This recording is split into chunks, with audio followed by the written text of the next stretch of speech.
Assalamualaikum warahmatullahi wabarakatuh. Saya Nursa Fitri akan mempresentasikan seorang usaha muda kreatif yang cukup menarik perhatian media karena dia telah berhasil menjalankan usahanya ketika dia berumur sekitar 19 tahun atau pas setelah tamat di bangku sekolah menengah atas atau SMA. Siapakah ia? Ia bernama Hamzah Issohaq. Hamzah Issohaq lahir pada tanggal 26 April tahun 1993 Jakarta. Panggilan akrabnya sehari-hari adalah Hamzah. Hamzah berasal dari keluarga menengah namun terlihat sederhana. Ayah Hamzah adalah seorang dosen dan ibundanya adalah seorang guru di tingkat SMP. Hamzah adalah seorang entrepreneur muda yang sukses dan menarik perhatian media dengan usaha membangun proses atau dalam bahasa Indonesia disebut dengan waralaba, yaitu sebuah metode dalam sistem distribusi barang atau jasa, dan juga sebagai direktur di sipil dan massa Indonesia yang bergerak di bidang kerajinan sofa bed. Ia memiliki sifat easygoing yang membuatnya mudah dikenali. Dari berbagai kisahnya, banyak pemuda di penjuru Indonesia terinspirasi. Sosoknya akan mudah dikenali dengan cara bicaranya yang lugas, jelas, dan mudah akrab. Hamzah mampu meyakinkan kita sebagai seorang pengambil risiko dan deal makan dari pengalamannya. Ia juga mudah mengalih koneksi, dia mampu bekerja sama dalam situasi apapun. Selain itu, ia juga seorang pemuda yang berani mengambil kegagalan lebih awal daripada kita semua. Hamzah secara ekonomi memang tak kekurangan. Ia senantiasa mendapat uang saku dari orang tuanya, namun ia terdorong oleh rasa ingin mandiri dan memiliki uang saku lebih banyak. Maka Hamzah rela menghabiskan waktu senggangnya di masa SMP untuk mencari penghasilan bersama teman-temannya yang secara ekonomi termasuk dalam kategori kurang mampu. Di bangku sekolah dasar, ia sudah belajar bisnis sejak duduk di kelas 5 dengan menjual beberapa permainan seperti kelereng, petasan, dan berbagai macam permainan yang sangat digemari anak-anak.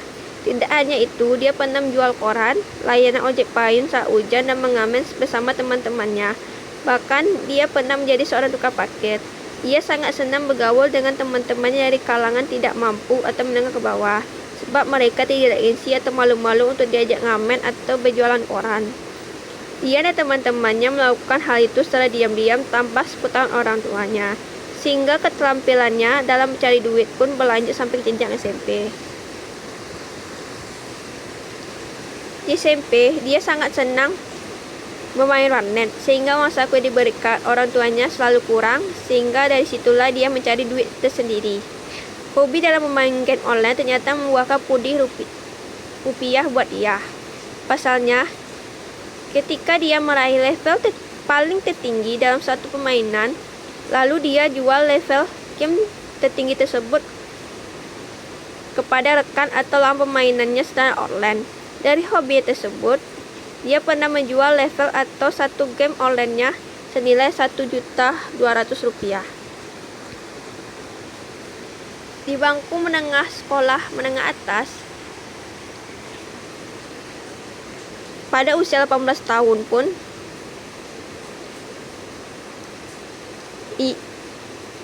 ia sudah mulai merintih untuk berbisnis secara serius dalam bidang penjualan pulsa dan buku sekolah dan penggantian semester, dengan cara melobi kepada temannya, kepada pamannya yang kebetulan bekerja di sebuah toko besar di Jakarta, untuk menjadi distributor dengan diskon sebesar 30% per buku.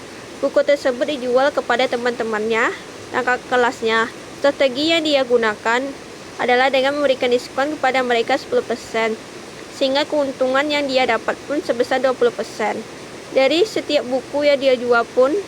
Dan jika dikalkulasikan pendapatannya selama satu semester adalah Rp950.000. Sebagai pelajar SMA, menurut saya ini sangat luar biasa. Setelah merasa cukup mempunyai modal, Hamzah pun mencoba melakukan terobosan konter pusat. Namun sayangnya dalam waktu 3 bulan, konter tersebut gulung tikar karena beberapa faktor seperti rekannya yang kerap menggunakan pulsa namun tak dibayar, dan masih tambah lagi ia mengkonsumsi pulsanya tersebut sendiri, sehingga dia merasa down Tetapi pada akhirnya dia bangkit kembali setelah membaca buku-buku bisnis dan motivasi pengembangan diri setara entrepreneur. Dari sisa tabungannya, dia gunakan kembali untuk menjual pulsa lagi dan membeli alat pembuat pin pada waktu kelas 2 SMA, tetapi masih saja mengalami kerugian dari usahanya tersebut karena ia tidak memahami teknik dalam pembuatan pin sehingga produksinya banyak yang gagal dan ayahnya pun marah besar.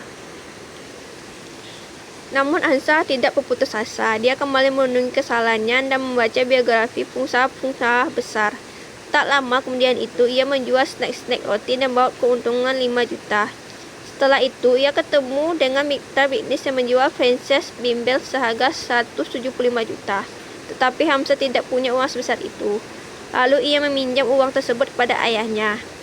Berkaca dari pengalamannya, di mana dia pernah membuka bisnis pembuatan pin sehingga mematahkan alatnya, ayah dan ibunya pun terlihat ragu ketika Hamzah mengutarakan niatnya tersebut. Tapi Hamzah terus meyakinkan ayah dan ibunya bahwa bimbel tersebut merupakan jalan kesusahannya.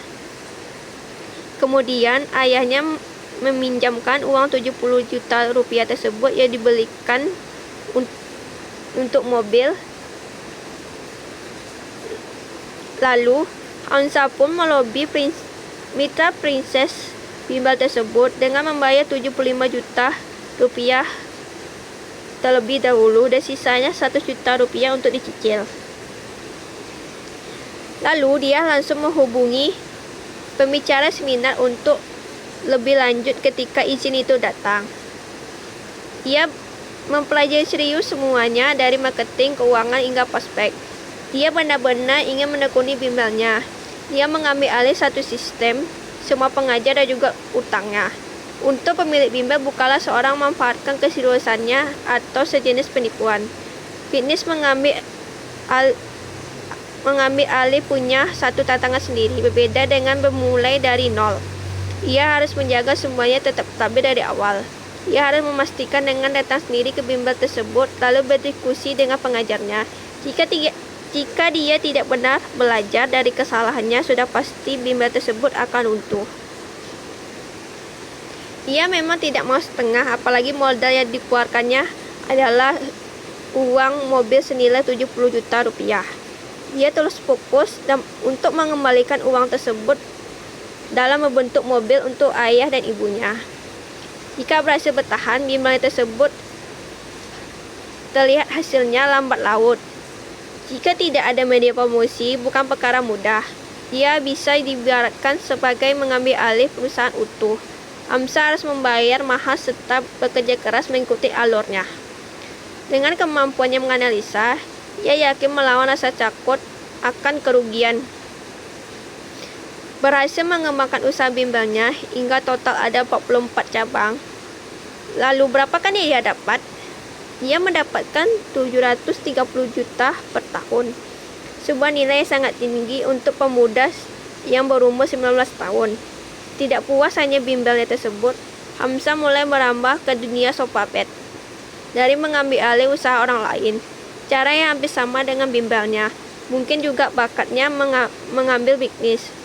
Walaupun cukup tersendat di awal, dikutip dari berbagai bisnis, Hamzah telah meresmikan usahanya tersebut dengan berbadan hukum resmi yang bernama CV Hamzah Indonesia.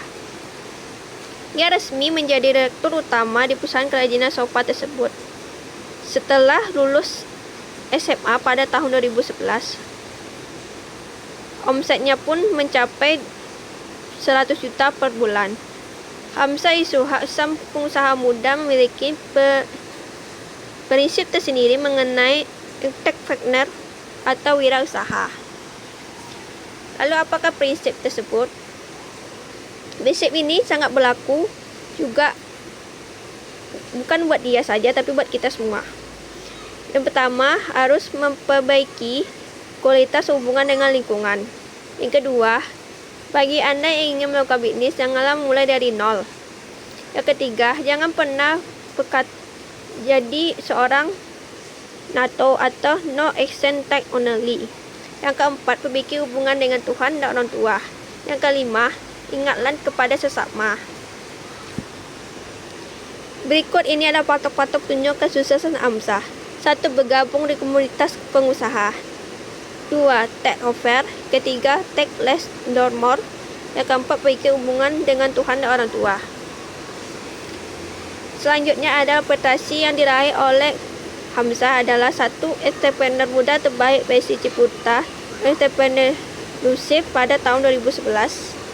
5 besar nasional pertandingan ekonomi bidang usaha UI tahun 2011.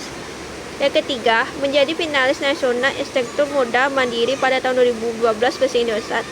Yang keempat, owner Frances Bimbel. Yang kelima, owner Vitato Sofabet. Demikianlah hasil presentasi dari saya. Sekian, terima kasih.